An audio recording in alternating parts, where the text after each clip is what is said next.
Good evening students, आप सभी का स्वागत है एक नए सेशन में। ये डेली होमवर्क सीट आप लोगों को जो प्रोवाइड किया जा रहा है ईएससी एकेडमी बिहार शरीफ की ओर से, उसका आज हम लोग फर्स्ट डे का सीट डिस्कशन करने जा रहे हैं। जो भी स्टूडेंट कहीं भी लाइब्रेरी ज्वाइन किए हुए हैं या फिर अपने घर पे पढ़ाई कर रहे हैं, तो उन सभी के लिए ये सेशन बहुत ही फायदेमंद होने वाला है। इस सेशन में आप लोगों को लगभग 1 से 1.25 घंटे का एक होमवर्क प्लान तैयार करके दिया जाता है, जिसे आप अपने घर पे रह करके इसे कर सकते हैं। इसमें आंसर्स भी पीछे उपलब्ध होते हैं और उसके सॉल्यूशन वीडियोज आपको हमारे channel ES academy A job factory YouTube channel जो हमारा है उस पे आपको मिल जाएगा सारा का सारा वीडियो। तो आप लोग जो भी बच्चे चाहते हैं कि इस होमवर्क सीरीज से अपना फ़ायदा उठाना, वो हम लोगों का मंथली पास खरीद सकते हैं। और ये मंथली पास आप लोगों को काफ़ी कम अमाउंट में मिल रहा है। इस मंथली पास को खरीद कर आपको जो इस वीडियो को अभी देखेंगे आप, इसमें जो क्वेश्चन का सॉल्यूशन हो रहा है ये लगभग 4 से 6 पेज का होता है। तो ये आपको प्रिंटेड 4 से 6 पेजेज सप्ताह में मिनिमम 4 और मैक्सिमम 5 आपको मिलने वाले हैं। मार्केट से बच्चे अगर आप इसका फोटो कॉपी कराओगे तो आपको औसतन जो है 160 से 180 रुपया कॉस्टिंग जाएगा। और ये कॉस्टिंग अभी हम लोग पास में सिर्फ 120 रुपया में दे रहे हैं। तो आप लोगों के लिए ये कॉस्टली भी नहीं है, साथ ही साथ एक बढ़िया इंग्लिश होमवर्क गाइड का ये काम करेगा। तो बस यही मैं कहूँगा कि जो भी सेशन को देख रहे हैं और इंग्लिश प्रैक्टिस करके अपने आप को बेहतर बनाना चाहते हैं, उन्हें ये मंथली पास लेना चाहिए। चलिए, तो हम लोग यहाँ से आज डिस्कस करने वाले हैं पहला क्लास का।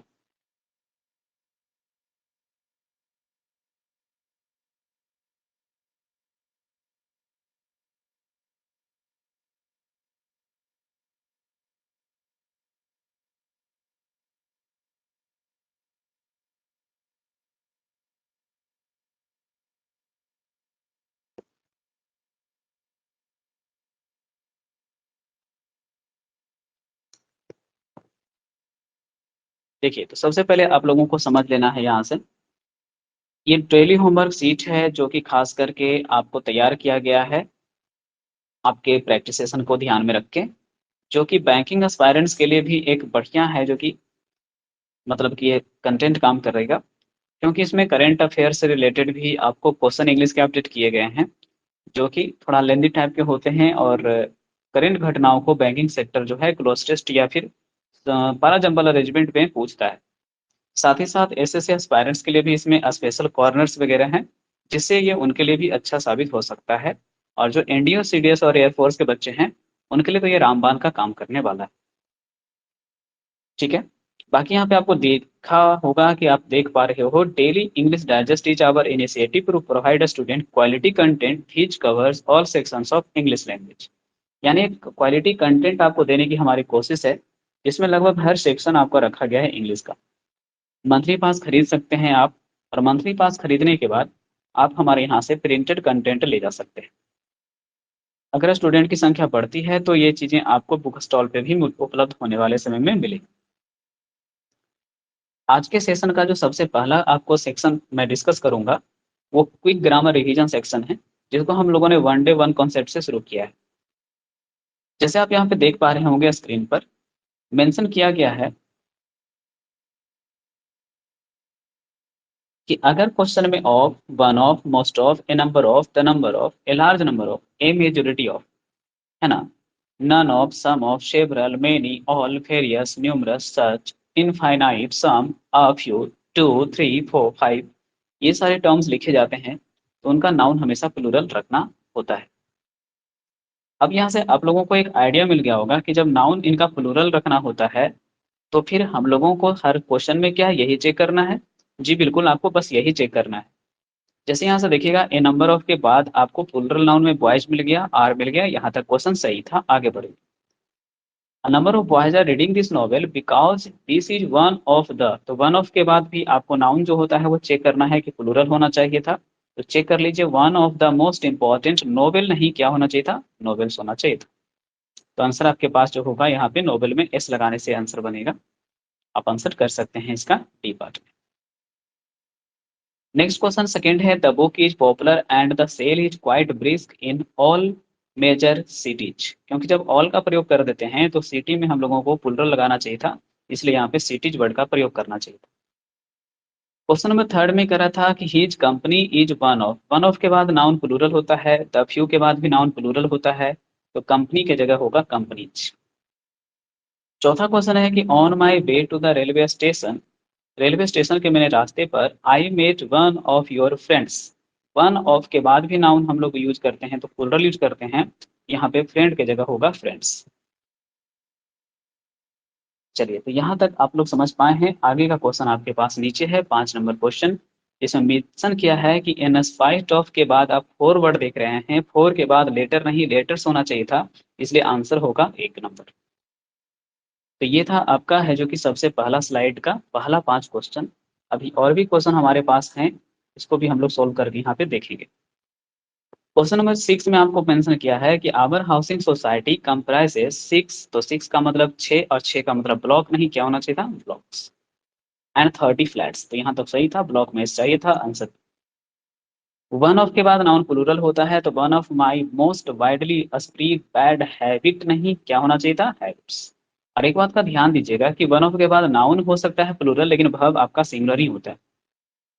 8वां में फिर यही चीज करना था कि वन ऑफ द सर्जेंट नहीं, वन ऑफ द सर्जेंट्स होना चाहिए था, तो आंसर आपके पास A नंबर। 9th में कह रहा था I am totally opposed to the statement of some. अब सम ऑफ का मतलब फिर से आपको प्लूरल करना चाहिए था, तो मैनेजर नहीं, क्या करना था, मैनेजर्स।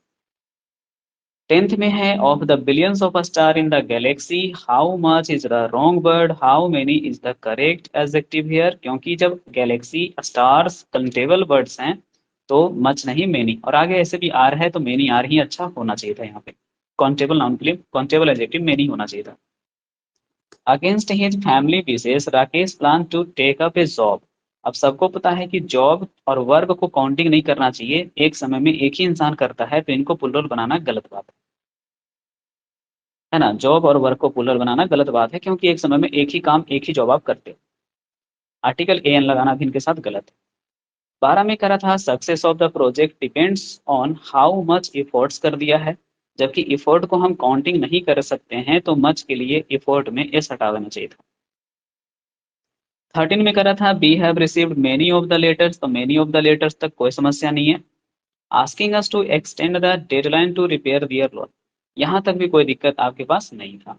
बस प्रॉब्लम क्या था कि मेनी ऑफ द लेटर्स, क्यों मेनी लेटर्स से डायरेक्ट होना चाहिए था, तो ऑफ और द को डिलीट कर देते, ज़्यादा सुटेबल होता। ऐसे भी मेनी के बाद ए एन लगाने का रिवाज है, या तो फिर डायरेक्ट नाउन लिखने का रिवाज है, ऑफ द वगैरह तो लिखना ही गलत है। क्वेश्चन नंबर 14 की अगर आप बात करें तो यहाँ पे लिखा हुआ है नन ऑफ, नन ऑफ के बाद भी प्लूरल नाउन होता है, तो उसके अकॉर्डिंग यहाँ पे स्टूडेंट नहीं स्टूडेंट्स होना चाहिए। 15 में he is one of the tallest, तो वन ऑफ के बाद भी नाउन प्लूरल होता था, तो उसके हिसाब से भी चलेंगे, तो हमें यहाँ पे बॉय में एस लगाना चाहिए था, बॉयज। 16 में करा है it is believe that smoking is one of the cause, नहीं वन ऑफ द काउजेस होगा, क्योंकि वन ऑफ के बाद नाउन प्लूरल होता है। 17 में है there are only a few companies होगा, क्योंकि फ्यू के बाद कंपनी नहीं प्लूरल नाउन कंपनीज होना चाहिए था। My friend Prabhat Bharat is one of the best tennis players होगा, क्योंकि वन ऑफ के बाद फिर से नाउन प्लूरल होता है। तो देखिए क्या होता था स्टूडेंट की, जब ये कॉन्सेप्ट आता था एग्जाम में तो हम लोग एक ही क्वेश्चन, दो ही क्वेश्चन करा पाते थे, लेकिन आज के सेशन में आपने one of, none of, many, ये सब से रिलेटेड इतने सारे क्वेश्चन, 18 क्वेश्चन आप लोगों ने किया है कि आपका ये जब भी अब लाइफ में कभी एग्जाम में दिखेगा तो आप गलती नहीं होने दोगे। अब यहाँ से मैंने दिया है OWS रिवीजन सेक्शन, जिसमें आपको यहाँ से पढ़ना है। अगर आपको आंसर याद है तो यहाँ पेंसिल से लिखिए, अगर आंसर याद नहीं है तो फिर आंसर शीट आपको लास्ट में पीछे मिलेगा, वहां से आप यहाँ पे देख के लिख के याद कर सकते हैं। तो फिलहाल आप लोग बताएंगे मुझे कि government of people for the people and by the people is the definition of democracy. तो यहाँ पे आंसर आना चाहिए था एक शब्द में, क्या, डेमोक्रेसी। प्रजातंत्र हिंदी होता है, या आपको लोग बढ़िया से जानते हैं। दूसरा में लिख रहा था कि गवर्नमेंट बाय सोवेरियन या अनकंट्रोल्ड ऑथोरिटी, तो आपको हिटलर का शासन जैसा फीलिंग आ रहा होगा ना, कि अगर हम अनकंट्रोल्ड बोलते हैं इसका मतलब है कि ये सिंगल पर्सन का शासन है। अब सिंगल पर्सन का जो शासन होता है ये हिंदी में तानाशाही, और इंग्लिश में बोलते हैं ऑटोक्रेसी। आप ऑटोक्रेसी यहाँ पे आंसर कर सकते हैं। तीसरा में है गवर्नमेंट बाय नोबल पीपल। कहने का मतलब है कि जो कुलीन तंत्र होते हैं, पढ़े लिखे सभ्य समाज के लोग होते हैं, उनको कुलीन कहते हैं और इनके शासन को अरिस्टोक्रेसी कहा जाता है। इनका सोल्यूशन यही है कि आप इनको बार बार रिवीजन करते रहें, आपके पास रहेंगे। चौथा में करें government by department of state या गवर्नमेंट बाय ऑफिशियल यानी कर्मचारियों का शासन, और कर्मचारियों का शासन को ही हम लोग बोलते हैं ब्यूरोक्रेसी। तो इसको हम लोग ब्यूरोक्रेसी बोलते हैं और ये याद रहेगा फिर से प्रैक्टिस के बाद ही। गवर्नमेंट बाय फ्यू का मतलब होता है कि कई बार आप लोग सुनते होंगे कि काफी मतलब कि कम लोग हैं और उनका शासन चल रहा है। तो गवर्नमेंट बाय फ्यू पर्सन को हम लोग बोलते हैं जीरो के सेंस में ओलिगार्ची। जीरो मतलब नहीं के बराबर और ओ का मतलब यहाँ पे जीरो मान लेना है, ओलिगार्ची। हिंदी भाषा में अल्पतंत्र कहा जाता है कम लोगों का शासन। गवर्नमेंट बाय वेल्दी या रिच पीपल, ये तो हम लोगों को याद कराते हैं कि प्लूटो एक धनी ग्रह था और किसी ने उसकी चोरी कर ली, प्लूटो क्रैश। धनी लोगों का शासन। गवर्नमेंट बाय प्रीस्ट या तो चर्च जो होता है, इसके लिए आप लोगों को हायरार्ची वर्ड का यूज करना चाहिए, है ना। Hierarchy, HIERARCHY। ठीक है।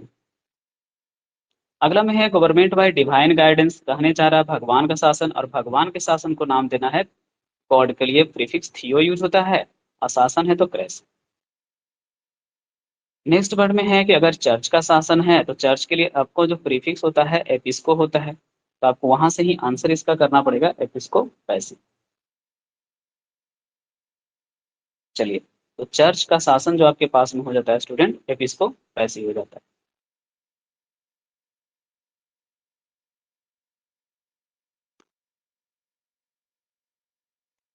चर्च का शासन है ना, एपिस्को पैसी। उसके बाद है लास्ट में आपके पास में गवर्नमेंट बाय मिलिट्री क्लास। तो इसमें मैंने सोल्जर से याद किया था, एस से वर्ड, तो और एस से याद होता है क्या, अस्ट्रेटोक्रेसी। अस्ट्रेटोक्रेसी।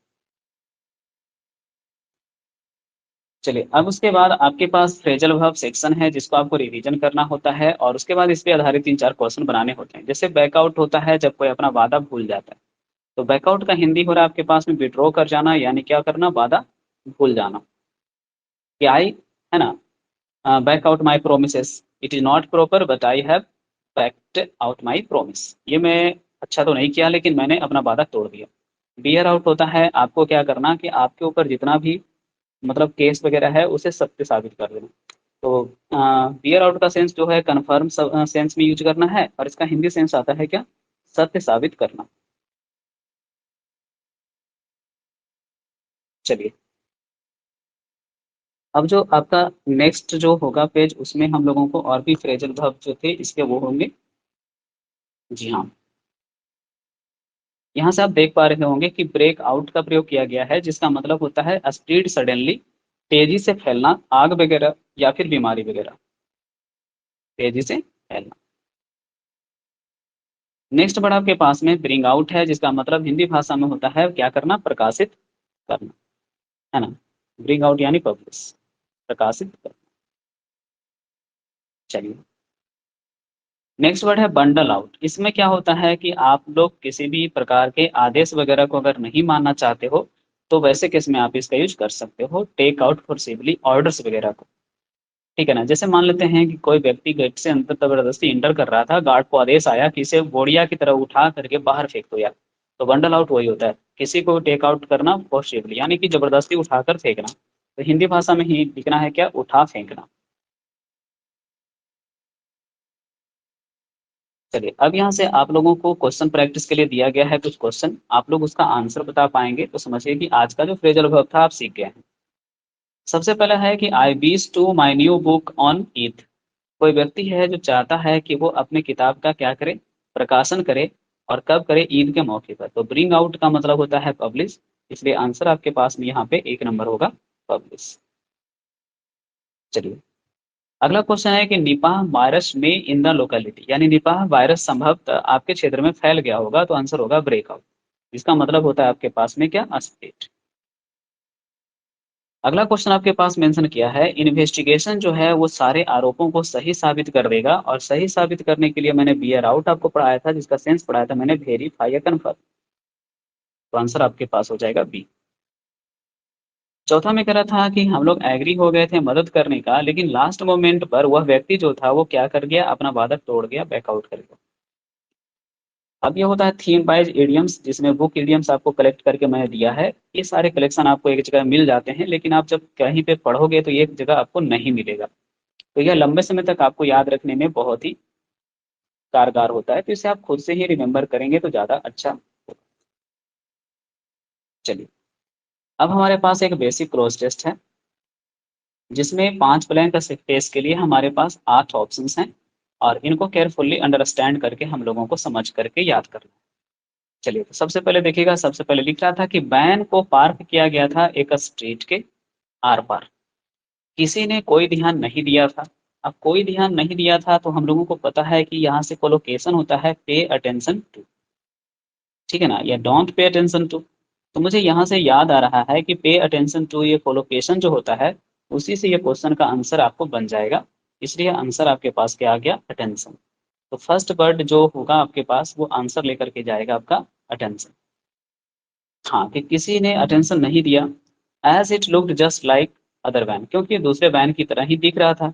Mister Bernard did not notice, mister Bernard ने भी कोई नोटिस नहीं किया, है ना। तो इसका मतलब यहाँ पे निश्चित रूप से इन्होंने भी कोई नोटिस नहीं किया। यहाँ पर अच्छा लग रहा है कि निश्चित रूप से इन्होंने भी कोई नोटिस नहीं किया। As you went about his way, जब वो अपने रास्ते से जा रहे थे। अब करा it was his free day, आज वो थोड़ा छुट्टी पे थे। And he was out with his wife, और वो अपनी पत्नी के साथ, वाइफ के साथ कहीं घूमने निकल रहे थे। He got to spend time with her, वह मतलब कि चाहते थे, है ना, सॉरी, मतलब शायद ही अपनी पत्नी के साथ टाइम बिता पाते थे। इसलिए शायद यहाँ पे आपको रेयरली आंसर करना पहले चाहिए था, कि वो शायद ही अपनी पत्नी के साथ उतना टाइम बिता पाते थे। As he was such a busy man, क्योंकि वो बहुत ही व्यस्त आदमी थे। तो यहाँ से लग रहा है कि शायद ही यानी रेयरली टाइम बिता पाते थे। Being a scientist was not easy, अब सबको पता है कि एक फेमस साइंटिस्ट होना आसान बात नहीं है। पॉपुलर जो होता है वो लोकल एरिया में होता है, और फेमस जो होता है ये वाइड होता है, मतलब बड़े स्तर पर। इसलिए आंसर यहाँ पे आपको चौथा में फेमस होना चाहिए था, कि फेमस साइंटिस्ट होना भी अपने आप में कोई आसान काम नहीं है। अब ये आपस में चैट करते जा रहे थे, तो उन्होंने नोटिस नहीं किया कि वैन जो है slowly driving up towards them, उनकी तरफ आ रहा था। अचानक क्या होता है, बिना किसी, तो बिना किसी नॉइज के, है ना, बिना किसी शोर शराबे के, वैन का जो साइड डोर था वो आपका स्लाइड होता है, और उससे एक हाथ निकलकर बाहर आता है।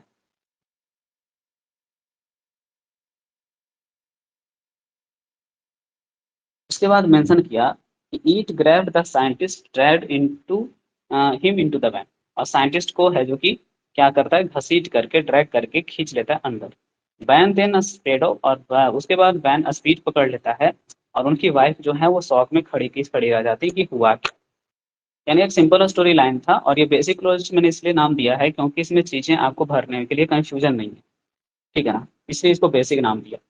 और ऐसा ही क्लोज टेस्ट बनाते बनाते आपको क्लोज टेस्ट का एक्सपीरियंस होगा कि चीज़ों को कैसे पढ़ना और किस वर्ड को किस सेंस में यूज करना होता है। और जितना भी कोलोकेशन मिलता है ना, उसको अभी से आप लोग लिखते जाना, जैसे वो आज मिला ना, पे अटेंशन टू। चलिए, अब आते हैं एडवांस क्लोज टेस्ट में। इसमें एग्जाम ट्रेंड होता है, ये एग्जाम में ऐसे ही क्वेश्चन आते हैं कि एक ब्लैंक स्पेस आपके पास रहेगा, और उसके लिए यहाँ पर आप देख रहे होंगे कि चार चार ऑप्शंस आपको रखे गए होते हैं। तो सबसे पहले लिखा मैंने कि लिखा हुआ है कहानी में कि मैं किताबें पसंद करता हूँ, मैं पढ़ना पसंद करता हूँ, मैं वास्तव में एक बहुत ही बड़ा किताबी कीड़ा हूँ। जब आदमी अपने बारे में खुद ही कॉमेडी करता है तो चीज़ें आप समझ रहे हैं कितनी फनी होती है। तो यही कह रहा है कि मैं पढ़ना पसंद करता हूँ, मैं किताबें पसंद करता हूँ, एक्चुअल में मैं किताबी कीड़ा हूँ, है ना, bookworm. And I love to in books, और मुझे अक्सर पसंद है क्या करना, किताबें ढूंढना। ब्राउज का मतलब सर्च, है ना, ब्राउज मतलब सर्च। और मुझे अक्सर पसंद है किसी भी लाइब्रेरी में जाके बुक शॉप में किताबें ढूंढना। Just looking briefly at one book after another, और एक किताब को मैं जब तक अच्छे से ना देख लूं तब तक मैं दूसरी किताब नहीं उठाता। आई लुक एट द अब यहाँ पर क्या होगा पता नहीं। हाँ, मैं देखता हूँ तो क्या देखता हूँ, यहाँ पे ब्लैंक स्पेस है अभी। फोटो देखता हूँ, ड्राइंग देखता हूँ, ये सब देखता हूँ। रिव्यू क्यों देखेंगे? रिव्यू तो होता है बुक का थोड़े ना। रिव्यू तो आप लोग किसी ऑनलाइन एप्लीकेशन का देख सकते हैं। तो किसी भी किताब में समझाई गई चीज़ों को आप देखते हो, इलस्ट्रेशन होना चाहिए था। डिक्शनरी किताब में थोड़े ना होगा, और बिब्लियोग्राफिस थोड़े होगा, साहित्यिक रचना। मुझे लग रहा है कि कुछ उदाहरण वगैरह, एक्सप्लानेशंस वगैरह क्या है उस किताब में, मैं ये देखता हूँ। तो I look at the illustration, the photos और ड्राइंग। मैं ड्राइंग और फोटो भी देखता हूँ। अगर वहाँ किसी प्रकार का कोई फॉरेन और टेक्निकल वर्ड किताब में होता है, आई टुक एट द, तो मैं उसको कहाँ ले जाता हूँ? तो खुद ही सोच करके सोचो कि जब किसी विदेशी शब्द को व्याख्या करना है तो हमको शब्दकोश देखना पड़ेगा। ग्लॉसरी इसको इंग्लिश में बोलते हैं। क्या बोलते हैं? ग्लॉसरी, शब्दकोश, जहाँ पे शब्दों का व्याख्या आपको मिलता है। तो मैं क्या करता हूँ, जब मुझे कोई विदेशी वर्ड मिलता है तो मैं जाता हूँ और ग्लॉसरी में जा करके उनका व्याख्या ढूंढता हूँ। इफ देयर आर फॉरेन और technical word in the book, I look at the glossary. मैं उस किताब के ग्लॉसरी में उसका एक्सप्लेनेशन देखता हूँ। क्योंकि देखो, फुट नोट का मतलब नीचे जो हेडर के नीचे जैसे होता है ना, हेडर ऊपर होता है, फुट नोट नीचे लिखे जाते हैं। जैसे हम लोगों का जो सीट है उसमें हर जगह नीचे में yes academy, Telegram channel, YouTube channel mention किया गया है। अब यहाँ से at the back of the there meaning, जो बैक में दिया रहता है किताब का, मैं वहाँ पे देखता हूँ। Unless they are explained in, जब तक कि वो एक्सप्लेन नहीं किए गए हैं कैसे। तो सबको पता है कि आपको प्राइस लिस्ट, ग्लॉसरीज, डिक्शनरीज, और शायद यहाँ पे हो सकता है कि आंसर फुट नोट हो, है ना? कि फुट नोट का मतलब होता है कि किताब में नीचे में कहीं पर जब तक एक्सप्लेनेशन मुझे नहीं समझ में मिलता है, देख रहे हैं आगे लिख भी दिया है एट द बॉटम ऑफ। इसी से मुझे पता चल रहा है आफ्टर रीडिंग कॉन्सेप्ट से यहाँ पे फुट नोट होना चाहिए था। कि फुट नोट में मैं जब तक उसका वर्थ ना देख लूँ, मैं देखता ही रहता हूँ। And I look at the, also at the back. और सबको पता है कि अब यहाँ पर जो आदमी है वो एक्चुअल में देखना चाहेगा, तो क्या देखना चाहेगा? उस किताब का जो रचना है, रिव्यूज, कवर, कंटेंट्स, बिब्लियोग्राफी। तो आंसर शायद यहाँ पे आना चाहिए था बिब्लियोग्राफी। मैं उस किताब का बिब्लियोग्राफी भी देखना चाहूंगा। At also at the back, which is a list of other books on the same subject, है ना? मैं उस सब्जेक्ट से रिलेटेड और भी किताबों का बिब्लियोग्राफी या कैटलॉग देखना चाहूंगा। And I use the library a lot, और मैं काफ़ी लाइब्रेरी को आता जाता रहता हूँ। फिर आपने मेंशन किया आई 2 और 3 बुक्स ए वीक, मतलब मैं सप्ताह में 2 से 3 किताबें तो ले ही जाता हूँ। और किताब ले जाना को इंग्लिश में हम लोग बोरो ए बुक कहते हैं, है ना? अब इसको भी कोलोकेट करके लिख सकते हो। क्या भाई? Borrow a book, borrow a from library. तो किसी भी लाइब्रेरी से किताबों को मैं है जो कि ले भी जाता हूँ, आप ये भी मेंशन यहाँ पे कर सकते हो। चलिए, उसके बाद आगे है आपके पास 2 और 3 बुक्स के बाद यहाँ पर which is and I have to pay a if I return them late. और अक्सर मुझे फाइन भी देना होता है। तो किताबों को लेट से लौटाने पर आपको जो देना पड़ता होगा वो फाइन होता है। तो फाइन के हिसाब से आंसर भी क्या कर लेंगे? फाइन ही कर लेंगे। फिर करा था friends often recommend books to me and I also read book. अब सबको पता है कि जो दोस्त मुझे बताते हैं तो मैं उन किताबों का एक बार जरूर देख लेता हूँ। और न्यूज़पेपर में क्या देखते हैं? तो न्यूज़पेपर में उसके बारे में विशेष बातों को हम रिव्यूज कहेंगे। किसी भी चीज़ के बारे में विशेष बातों को हम रिव्यूज कहेंगे। उदाहरण तो कहेंगे नहीं, प्राइस लिस्ट कहेंगे नहीं। इसलिए आंसर क्या कहेंगे हम? रिव्यूज। क्या हम उसका रिव्यूज पढ़ लेते हैं न्यूज़पेपर में कि क्या रिव्यू लोगों ने, विचारकों ने दिया है। I don't always agree with them, मैं हमेशा अपने दोस्तों से एग्री नहीं करता। But anyway them let me know what new books are being. और जो भी हो, मुझे पता चलता है कि जो नई किताब है, what new books are being, उन्हें मतलब किस आधार पर पब्लिश किया गया, मैं कभी समझ नहीं पाता और मुझे कन्फ्यूजन सा होता है। तो किताबें हैं तो किताबें किस कीमत पर या क्यों और किस लिए प्रकाशित की गई थी, मुझे कभी कभी किताबें पढ़ने के बाद समझ में नहीं। यानी कुछ विचारकों के रिव्यूज आपको अच्छे नहीं लगते, ये कहना चाह रहे हैं आप इनडायरेक्ट। तो ये था आपका जो खास करके था क्लोज टेस्ट एडवांस वाला। अब आपके पास प्रीपोजिशन फिलर का क्वेश्चन है, जो एक पैटर्न और एक फॉर्मेट पर आपको मैंने सेट करके दिया है। जैसे आज जो क्वेश्चन आप बनाओगे तो उसमें ज़्यादातर आपको प्रीपोजिशन ऑफ टाइम और प्रीपोजिशन ऑफ प्लेस के क्वेश्चन हो सकता है मिलेंगे। जैसे कह रहा है कि फार्मर सफर्ड इसलिए थे क्योंकि जो था मानसून वो टाइम पर नहीं पहुंचा था। और जो चीज़ें टाइम पर नहीं होती हैं तो उनको हम लोग बोलते हैं कि it did not arrive on time. तो ऑन टाइम का मतलब हो गया समय पर, इसलिए आंसर होगा। She has been supporting her family her husband death. तो मैंने इसमें बताया था कि जब क्वेश्चन में लाइफ फेज होता है तब हम सिंस का प्रयोग करते हैं, है ना। तो सिंस संबंध डेथ, किसी के डेथ के समय से, है ना। सिंस हीज बर्थ, उसके जन्म के समय से। जब भी किसी के लाइफ से रिलेटेड टाइम बढ़ दिया रहेगा तो आप हमेशा क्या लगाएंगे, सिंस लगाएंगे। एग्जामिनेशन जो होगा मंडे से शुरू होगा, तो यहाँ पर बेहतर ऑप्शन होगा फ्रॉम मंडे, क्योंकि आजकल एग्जाम एक से ज़्यादा दिन चलता है। अगर फ्रॉम नहीं रहता तो हम ऑन को भी आंसर कर सकते थे। My cousin will arrive Sunday, जितना भी दिन और दिनांक का टर्म होता है उन सभी के साथ हमेशा हम लोग ऑन लगा सकते हैं या बाई लगा सकते हैं। तो ऑन संडे भी हो सकता था या अराउंड संडे भी हो सकता था, है ना। संडे को, तो संडे को तो ऑप्शन है नहीं, तो संडे तक, तो आंसर हो जाएगा आपका around Sunday. Mister Murugan has been in this college 2010। इसमें आप लोग सिखाए थे कि प्रेजेंट परफेक्ट का जब क्वेश्चन आता है तो आप टाइम वर्ड के साथ सिंस और फॉर लगाइएगा। तो सिंस यहाँ पे है, फॉर लगेगा नहीं 2010 के साथ, क्योंकि 2010 एक ही होता है लाइफ में। और जो चीज़ें लाइफ में सिंगल होती हैं, सप्ताह में सिंगल होती हैं संडे मंडे, तो उसके आगे भी सिंस लगता है। महीनों के नाम सिंगल होते हैं साल में, जनवरी फरवरी, उनके साथ भी सिंस लगता है। यहाँ 2010 भी आपके लाइफ में सिंगल होगा तो यहाँ भी सिंस लगेगा। India was a prosperous country the reign of Ashoka. तो सबको पता है कि किसी के शासन के दौरान बोलना है तो ड्यूरिंग द रीन ऑफ संकट। सातवां में करा था the flight bill bill and six this evening. मतलब जो भी है कि फ्लाइट विल टेक ऑफ शायद होगा and land six this evening. मतलब घड़ी का समय है, सिंपल सी बात है। क्वेश्चन इनकम्प्लीट है लेकिन आप आंसर यहाँ फाइनल कर सकते हो कि जब भी सिक्स का यूज है यानी घड़ी का समय का चर्चा है तो ऐट का यूज करेंगे, है ना। घड़ी के टाइम के लिए हमेशा ऐट लगाते हैं। चलिए आठवां क्वेश्चन कर रहा था कि she stood the crowd quite a match. वो भीड़ के बीच में खड़ी थी या भीड़ के बीचों बीच में खड़ी थी, कुछ आइडिया तो है नहीं। तो हम सिर्फ इन का प्रयोग करेंगे, बिगिन एमंग ये सब नहीं करेंगे। भीड़ में का मतलब इन द क्राउड होता है, वैसे ही होगा इन द क्राउड। अब कह रहे हो कि मेरा जो फ्लैट है वो सेकेंड फ्लोर पर है, तो ऑन द सेकेंड फ्लोर होगा, है ना। On the second floor. अब कह रहा है keep your dog the flower bed. अब इस क्वेश्चन को आप नहीं रट्टा मारोगे तो दिक्कत होगा। क्या यूज करना है, ऑफ। जल्दी जल्दी में लोग फ्रॉम मार देते हैं। इसमें मैंने हमेशा ध्यान दिलाया है कि आपको ध्यान देना है कि कीप ऑफ होता है या तो कीप अवे फ्रॉम होता है। कीप ऑफ होता है या तो कीप अवे फ्रॉम होता है, ये दोनों टर्म आप यूज कर सकते हैं। आप यहाँ से आइएगा तो एडवांस फिलर आपको नजर आ रहा होगा, जो कि आपको खास करके वो सारे क्वेश्चन बनाने में मदद करता है जो बैंकिंग एस्पायरेंट्स के लिए या एनडीए वाले बच्चों के लिए खास करके एग्जाम में, या कैट प्रिपरेशन करने वाले बच्चों के लिए जरूरी होता है। जैसे यहाँ पे मेंशन किया है कि one of the issues which were in the meeting was raised by Sankey. तो सबको पता है कि किसी भी प्रकार का इश्यू जो होता है उसको मीटिंग में क्या करते हैं, डिस्कस करते हैं। इसलिए आपको साइकोलॉजिकली ऐसे ही बनाना है कि मीटिंग में इश्यूज को क्या करते हैं, डिस्कस करते हैं। तो एडवांस पीरियड का जो पहला आपके पास आंसर होना चाहिए था, डिस्कस होना चाहिए था। अब देखो क्या है ना, आगे जब रेज्ड वर्ड दे दिया है तो रेज्ड वर्ड आंसर होगा नहीं। इसका आंसर हो सकता है कि आपको सीट में ए दिया गया होगा, लेकिन ये गलत आंसर है, आपको डिस्कस करना चाहिए था।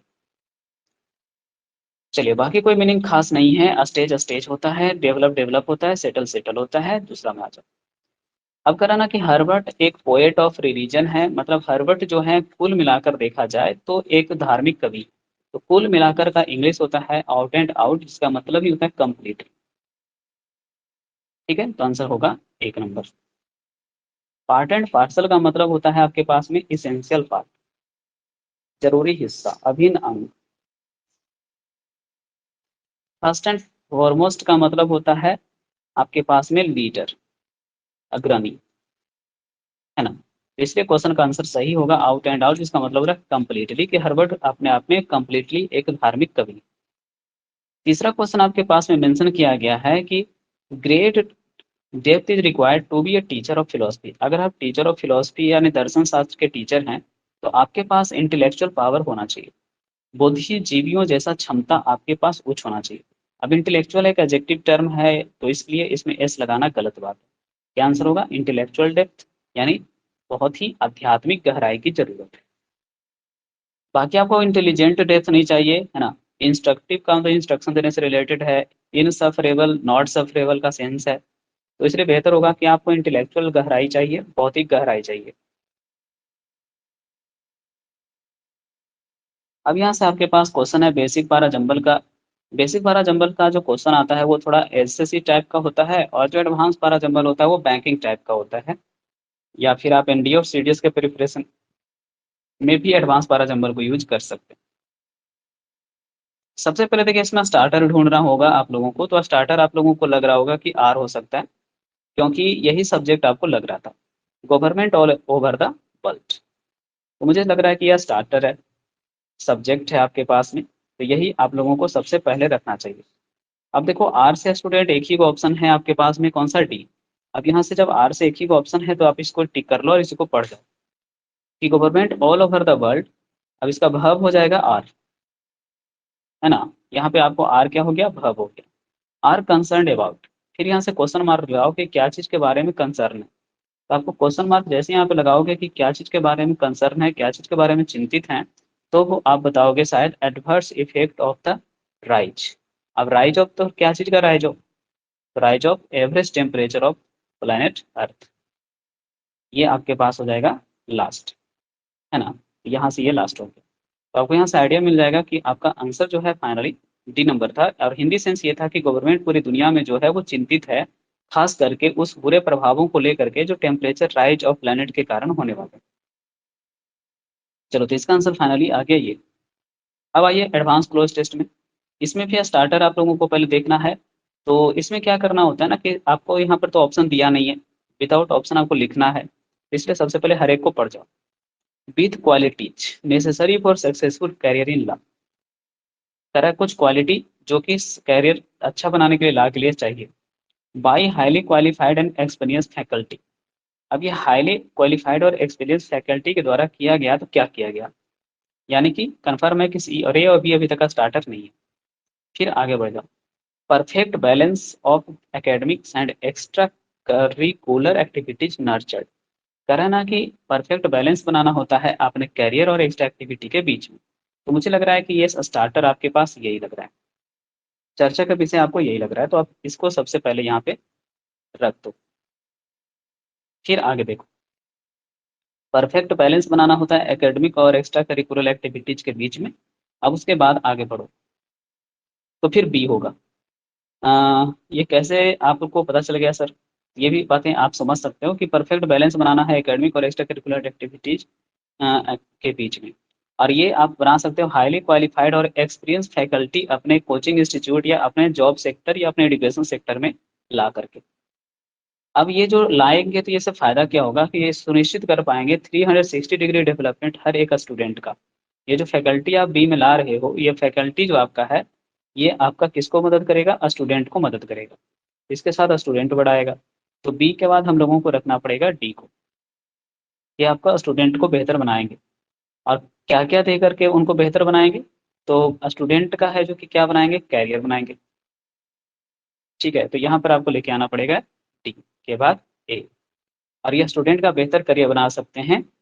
और कहाँ की बात कर रहे हैं हम, कॉलेज इन्वायरमेंट की बात कर रहे हैं। या एक्स्ट्रा बड़ी आपको लग रहा है तो आप इसको इग्नोर भी कर सकते हैं। कई बार होता है ना जो कहानी है वो लिंक नहीं रहता है, तो C B D A is the perfect balance of this sequence. चलिए अब यहाँ से आप देख रहे हैं कि करंट न्यूज का एक क्वेश्चन है जिसमें लिखा हुआ है कि वेट लिफ्टर, है ना, विंध्या रानी देवी जो है उन्होंने सिल्वर मेडल को क्या किया है, वुमेन्स के 55 किलोग्राम का जो राउंड था उसमें इन्होंने सिल्वर मेडल है जो कि मतलब गेन किया है। तो ड्रैग मतलब घसीटना होता है, एकदम नहीं होगा। डिग का मतलब खुदाई करना होता है, तो ये भी नहीं होगा। ट्रिगर का मतलब होता है फिर से आपके पास खोद कर ही निकालना, खास करके खजाना वगैरह खोद निकालना, ये भी नहीं होगा। और ऑब्जर्व का मतलब होता है आपका है जो कि किसी चीज को क्या करना, निरीक्षण करना, तो ये भी नहीं होगा। तो आंसर क्या होगा, क्लिंच होगा। इसका मतलब ही होता है आपके पास में तीन, फाइव फोर्स, मतलब ताकत लगा के जीतना। तो आंसर इसलिए आपका क्लिंच आएगा। मल्टीपल एरर का मतलब होता है कि आपको इसमें एक से ज़्यादा गलतियां भी हो सकती हैं। और ये आपके बैंकिंग एस्पायरेंट्स के लिए भी जरूरी है, और जो भी अच्छे बच्चे हैं एसएससी के, वो भी अपना आप को बेहतर कर सकते हैं इस प्रैक्टिस के द्वारा। जैसे यहाँ लिख रहा है ना, Sushobham Bandopadhyay, famous by Bengal's one rupee doctor, passed away. यहाँ तक तो दिक्कत अभी नहीं लग रहा। He was awarding the Padma Shri in 2022। He was awarding Padma Shri. अब मुझे लग रहा है ना, ही वाज अवार्डिंग कैसे होगा, ही वाज अवार्डेड होना चाहिए था। तो उनको अवार्ड दिया गया था पद्म श्री का 2022 में। यानी कि आपको कहना चाह रहा था, बंगाल के वन रुपए डॉक्टर के तौर पे फेमस थे सुशोधन बंदोपाध्याय, जो गुजर गए हैं, और इनको 2022 में पद्म श्री दिया गया था। तो अवार्डेड होना चाहिए था बाज के द्वारा, है ना। बाज के साथ पैसे सेंस में यहाँ पे आंसर सी पार्ट होगा। अब देखना है कि सी पार्ट लिखा कहाँ गया था।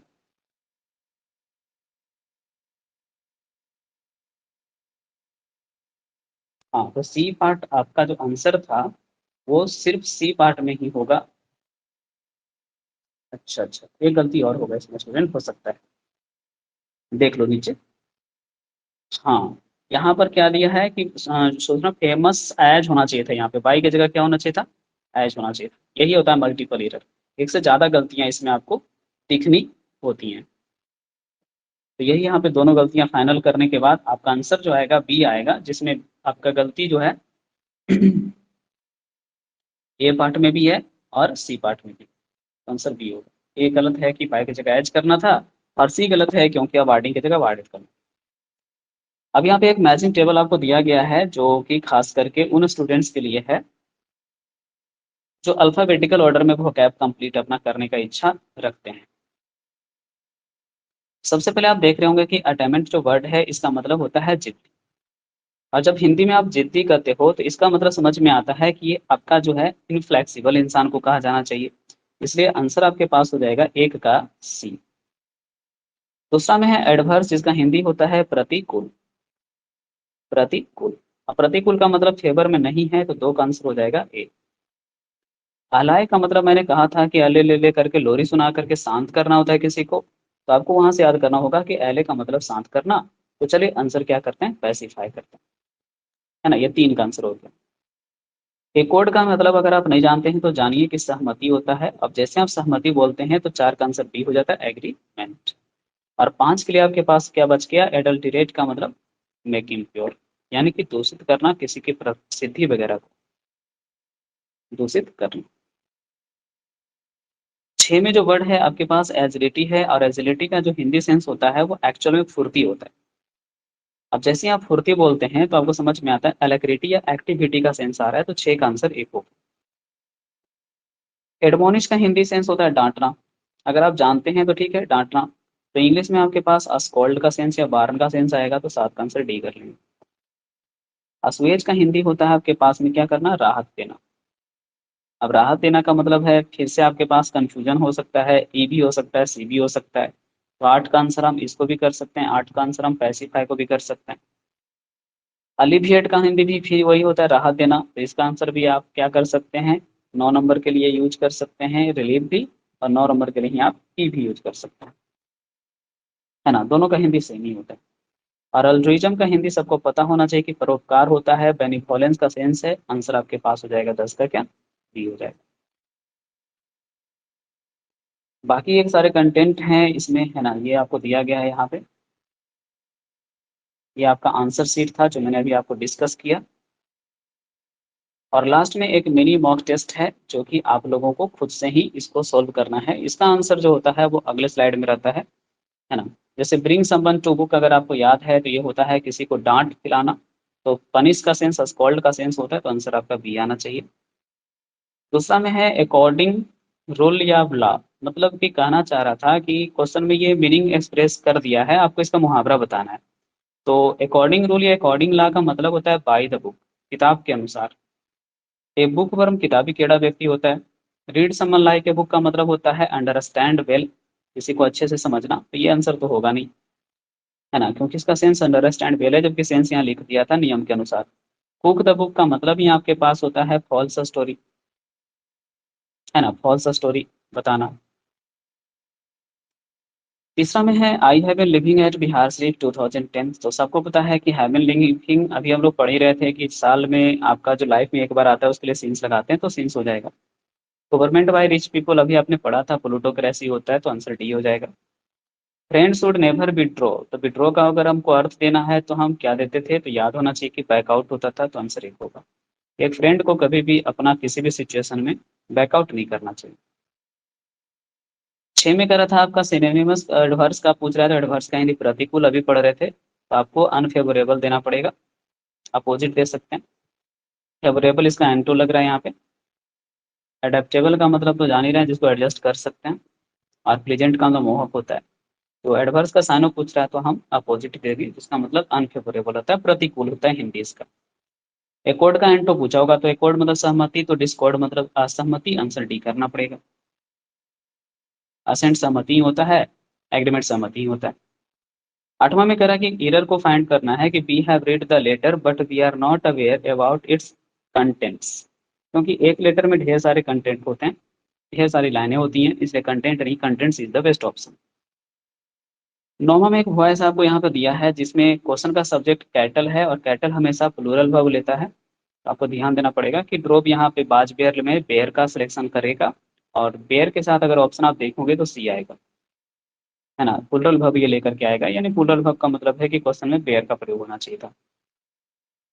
10 में यहाँ पे ध्यान दीजिए कि क्वेश्चन आपको जब रिपोर्टिंग वर्ब प्रेजेंट का होता है तो अंदर का टेंस नहीं बदलता है, तो यहाँ पर आपके पास जो सेज टू था तो उसके हिसाब से आप इज को बाज नहीं कर सकते हैं, है ना, क्या करना चाहिए था, इज ही करना चाहिए था। यहाँ पे 1 और 2 में से कोई भी ऑप्शन आपका सही नहीं है, ऐसा मत सोच के क्वेश्चन में ध्यान दीजिए कि टोल्ड तो होगा नहीं, है ना, क्वेश्चन ही जब सेज है तो टेल्स वाला ही ऑप्शन बनेगा। अब टेल्स वाला जो ऑप्शन यहाँ पे आगे जाकर के बाज दे दिया तो ये गलत ही हो गया। तो मुझे यहाँ से समझ में मोटा मोटी आ गया था कि आंसर यहाँ पर नहीं दिया गया है, लेकिन आंसर होने का चांस क्या बनता है, तो एक बनता है ना। तो आंसर होने का चांस क्या बनता है, एक बनता है कि my friend tells me that daily English digest is the best initiative. तो ये था आपका पूरी तरह से एक क्लास का सॉल्यूशन।